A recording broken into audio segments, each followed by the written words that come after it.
अस्सलामुअलैकुम वरहमतुल्लाह। मैं हसन रज़ा आपके अपने ही यूट्यूब चैनल हसन मिसवाही पर खुशामदीद करता हूँ।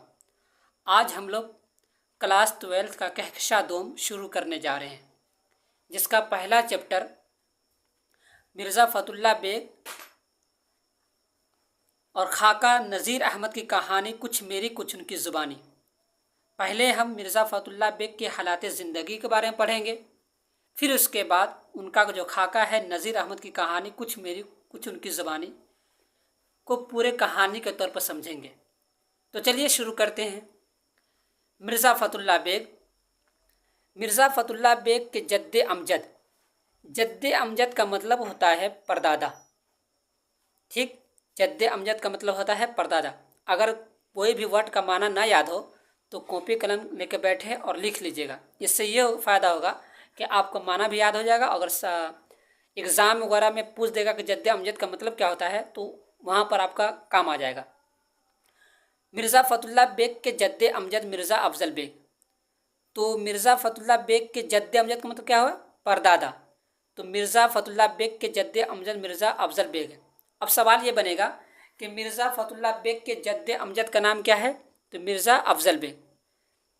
बदखशा से तर्के वतन करके शाह आलम सानी के ज़माने में हिंदुस्तान आए। यानी बोल रहे हैं कि अपने वतन, तर्क माना होता है छोड़ना।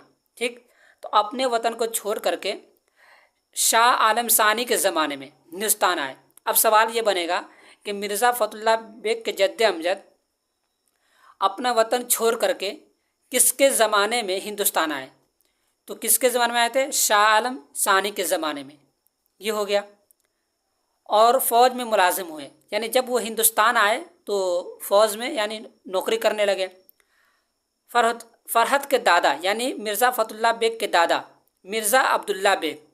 ठीक, यानी इसका दादा का जो नाम था अब्दुल्ला बेग और परदादा क्या नाम था? मिर्ज़ा अफ़ज़ल बेग। तो कंफ्यूज मत होइएगा। पहले ये जद्दे अमजद पूछे यानी परदादा पूछे तो मिर्ज़ा अफ़ज़ल बेग, अगर दादा पूछे तो मिर्ज़ा अब्दुल्ला बेग। ठीक, अब यहाँ से बता रहे हैं कि वो कैसे कैसे हिंदुस्तान है, वो बता रहे हैं क्या हुआ था। फ़रतुल्ला के दादा मिर्ज़ा अब्दुल्ला बेग की माली हालत अच्छी नहीं थी, यानी उसके माल बहुत कम थे। 1857 के इनकलाब से यह ख़ानदान भी मुतासिर हुआ और दिल्ली से हिजरत करके हैदराबाद दक्कन चलाए। यानी बोल रहे हैं कि जो 1857 का क्रांति हुआ था उनसे ये ख़ानदान भी बहुत प्रभावित हुआ था, यानी इसका असर हुआ था। इसी वजह से वो दिल्ली को हिजरत करके यानी दिल्ली से चल करके हैदराबाद दक्कन चले आए। अब सवाल ये पूछेगा कि मिर्ज़ा फ़तुल्ला के दादा दिल्ली से हिजरत करके कहाँ चले आए? तो हैदराबाद दक्कन चले आए। ठीक, अब इतना दूर से जो सवाल बनेगा वो क्या क्या बनेगा वो आपको बता रहा हूँ। पहला सवाल ये बनेगा कि मिर्ज़ा फ़तुल्ला बेग के जद्दे अमजद का क्या नाम है? तो मिर्ज़ा अफ़ज़ल बेग। ठीक, दूसरा सवाल ये बनेगा कि मिर्ज़ा फ़तुल्ला बेग के जद्दे अमजद तर्के वतन करके किसके ज़माने में हिंदुस्तान आए? तो शाह आलम सानी के ज़माने में इसका जवाब हो जाएगा। ठीक, अगर और खुद डीपली क्वेश्चन बनाएगा तो ये पूछेगा कि हिंदुस्तान आने के बाद कौन से काम किए? तो फ़ौज में मुलाजिम हो गए। ठीक, उसके बाद फ़रतुल्ला के दादा क्या नाम था? तो मिर्ज़ा अब्दुल्ला बेग। ये हो गया। अब ये पूछा अल्लाह सवाल इसमें से ये पूछेगा कि दिल्ली से हिजरत करके मिर्ज़ा फ़तुल्ला बेग के दादा कहाँ चले गए? तो हैदराबाद दक्कन चले आए। ठीक, अब ये इतना सवाल हो गया। अब आगे चलिए, उम्मीद करता हूँ कि इतना आपको समझ में आ गई होगी। अब आगे चलिए। अब आगे देखिए, तज़किरा नवीसियों के मुताबिक मिर्ज़ा फ़तुल्ला बेग सितंबर 1883 में पैदा हुए। तज़किरा नवीस के मुताबिक मिर्ज़ा फ़तुल्ला बेग सितंबर 1883 में पैदा हुए, लेकिन खुद उनके बयान के मुताबिक वो अगस्त 1885 में तवल्लुद हुए। तवल्लुद को माना है पैदा हुए, और यही दुरुस्त है।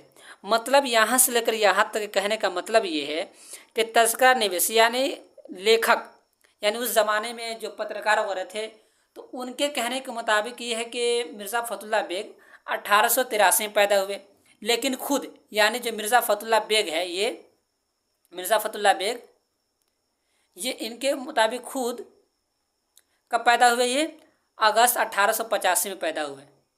ठीक, अब आगे चलिए। जाए पैदाइश मोहल्ला चोरीवलान दिल्ली, यानी ये कहाँ पैदा हुए? तो मोहल्ला चोरीवलान दिल्ली। इनके वालिद का नाम मिर्ज़ा हशमतुल्लाह बेग। ठीक, इनके इससे पहले क्या पढ़े हैं कि इनके परदादा का क्या नाम था, तो मिर्ज़ा अफजल बेग। दादा का क्या नाम था, तो मिर्ज़ा अब्दुल्ला बेग। और इसके वालिद क्या नाम है, तो मिर्ज़ा हशमतुल्लाह बेग। फ़रहत यानी फ़रहतुल्लाह बेग सिर्फ 10 रोज़ के थे कि उनके वालिद मुशर्रफ जहाँ बेग का इंतकाल हो गया।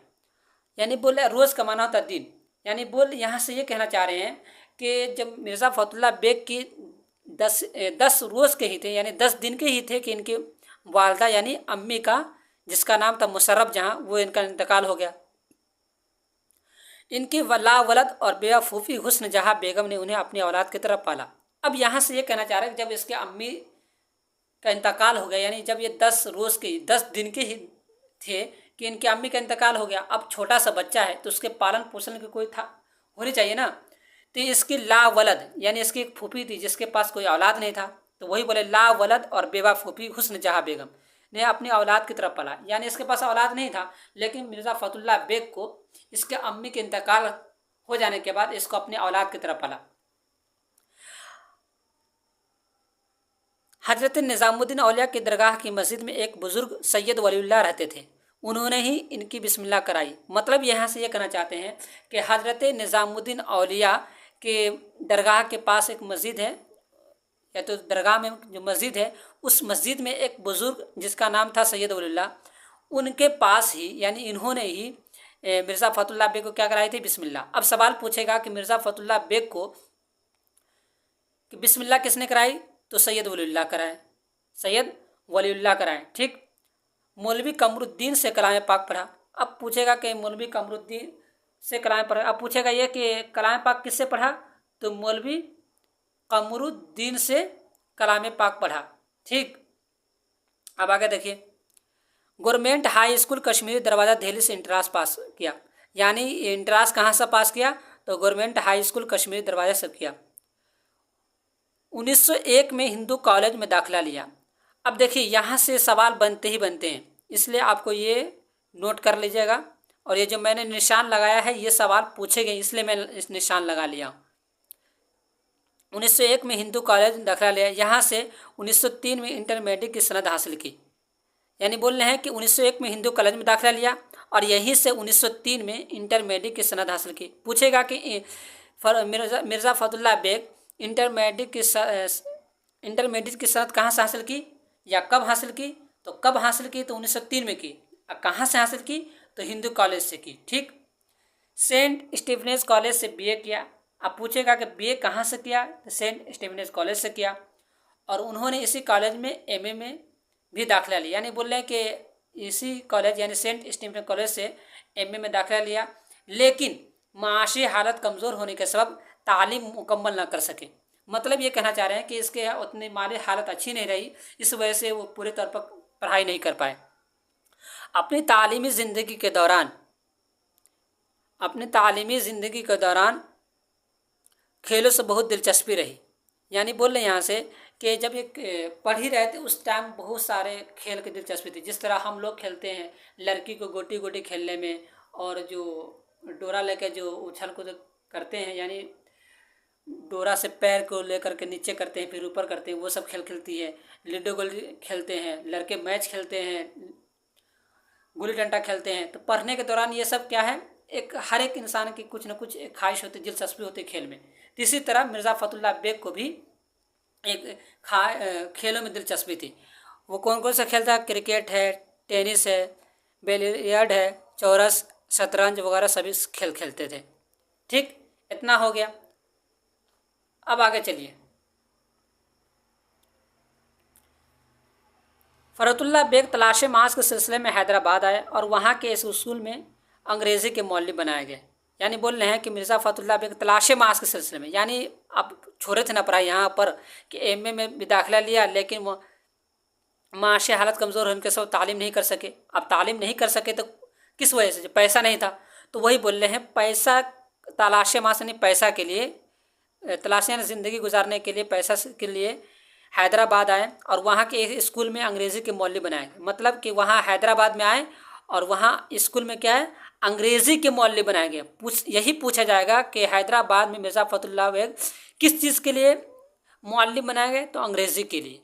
ठीक, अब आगे चलें। 1908 में हाई कोर्ट में मुतर्जिम मुकर्रर हुए।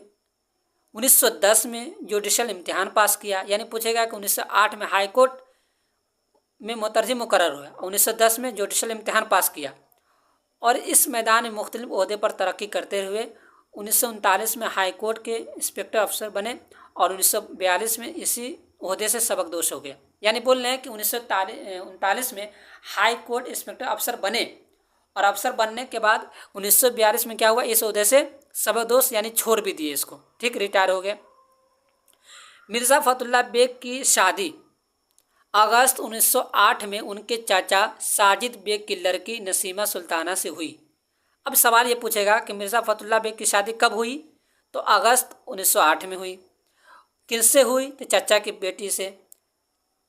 चाचा का क्या नाम था, साजिद बेग, और चाचा की बेटी का क्या नाम था, नसीमा सुल्ताना से। अब ये सवाल पूछेगा कि मिर्ज़ा फतुल्ला बेग की बीवी का क्या नाम था, तो नसीमा सुल्ताना से। ठीक, इनके इंतकाल के बाद, यानी किनके इंतकाल के बाद, यानी नसीमा सुल्ताना के इंतकाल के बाद दूसरा निकाह पहली बीवी की बहन हमीदा सुल्ताना से हुआ।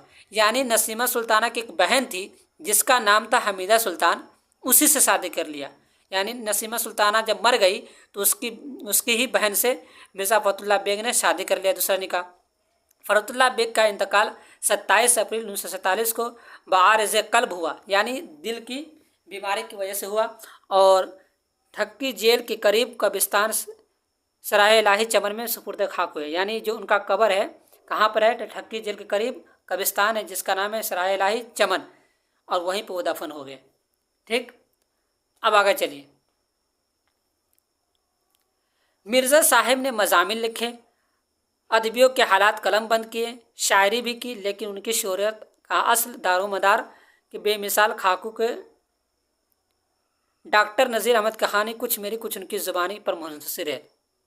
ये खाका का पहला मरतबा अंजुमन तरक्की उर्दू हिंद के रिसाला उर्दू के शुमारा जुलाई 1927 में तबाह हुआ।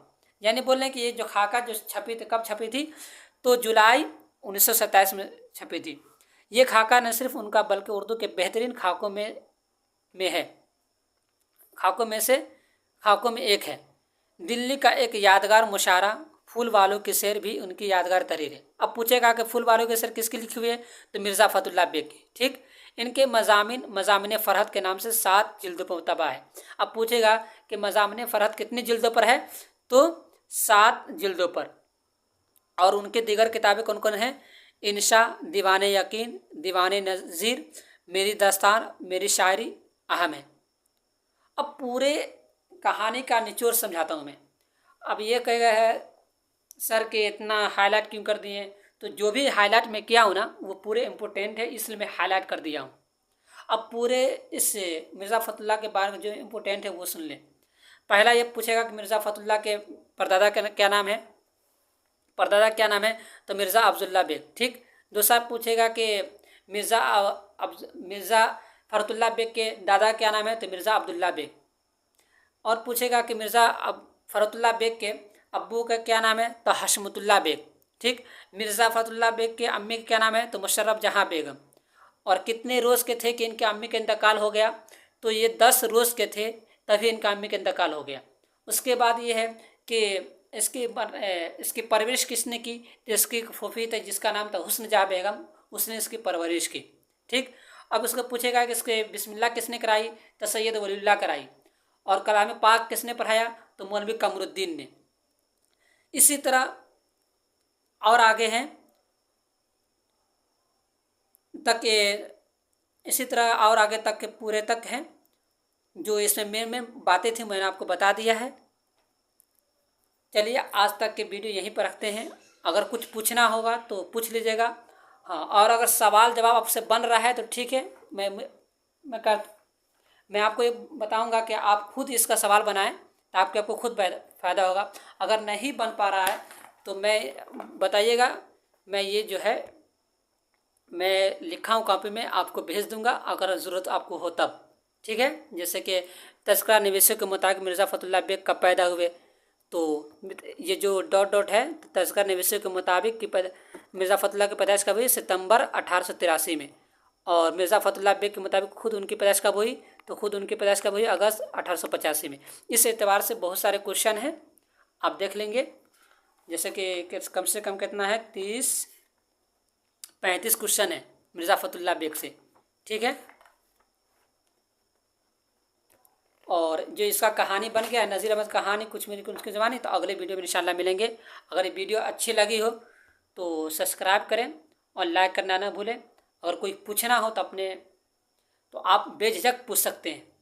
चलिए मिलते हैं नेक्स्ट वीडियो में, जब तक के लिए खुदा हाफिज़, दुआ में याद रखिएगा।